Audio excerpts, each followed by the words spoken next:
I'm going to read John, Paul, George, and Ben by Lane Smith.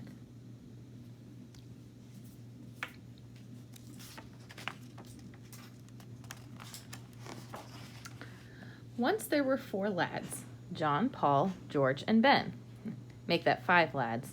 There was also independent Tom, always off doing his own thing. John was a bold lad. At the start of every school year, the students were asked to write their names on the chalkboard, and every year it was the same story.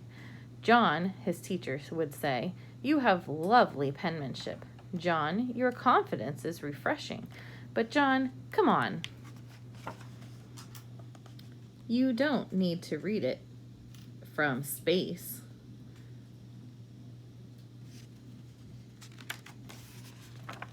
Paul was a noisy lad. Before fun was invented, people joined bell-ringing clubs. As a member at Boston's Old North Church, Paul spent hours practicing in the belfry tower. Over time, that bell ringing took a toll on young Paul. All day his head was filled with loud bings and bongs. He had to practically scream just to hear himself talk. "Now that's fine around the belfry, but not at work." "Extra large underwear? Sure, we have some. Let's see. Large, large, extra large. Here they are. Great, big, extra large underwear." Paul was like a bullhorn in a china shop. "Your wig? Yes, that's coming. And your polka dot shirts are coming. And the pink breeches are coming."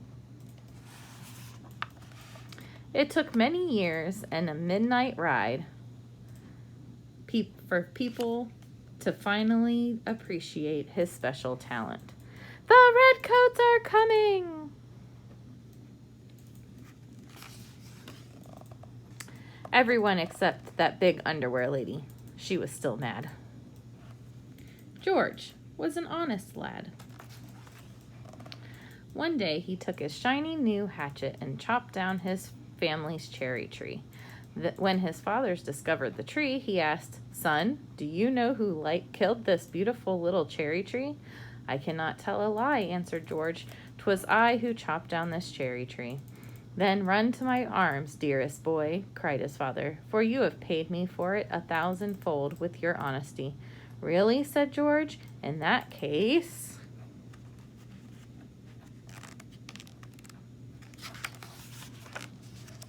"When I tell you I've taken out the apple orchard, leveled the barn, and made kindling of your carriage, you'll be a wealthy, wealthy man."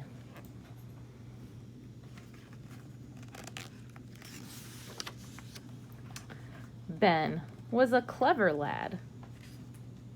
Not only did he have a saying for every situation, he generously shared them with anyone, anywhere, anytime. "Fish and visitors stink after 3 days." He considered it his duty to provide frequent free advice. The sleeping fox catches no poultry. Those who in quarrels interpose must often wipe a bloody nose. If your head is wax, don't walk in the sun. 3 can keep a secret if 2 of them are dead. The townfolk were so taken by his generosity, they came up with a saying, especially for Ben. "Please shut your big yap." "I like it," said Ben. "Short and to the point.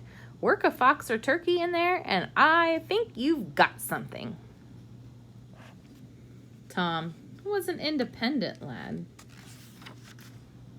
One day his teacher, Mr. Douglas, asked the class to make bird houses by gluing macaroni to old balsa wood. Tom happily ignored him and used traditional building materials in a neoclassical design.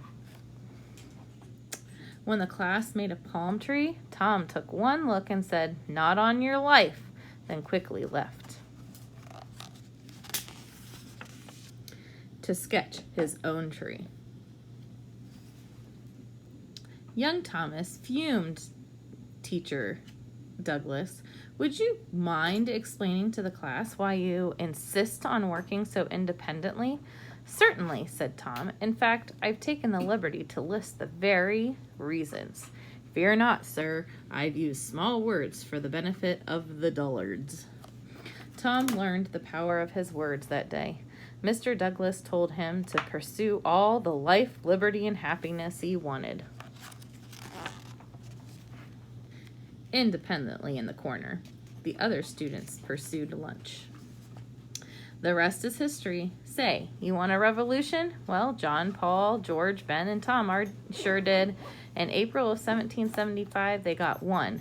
The Redcoats were coming. In fact, King George III's army was marching to Lexington and Concord to arrest John and other sons of liberty.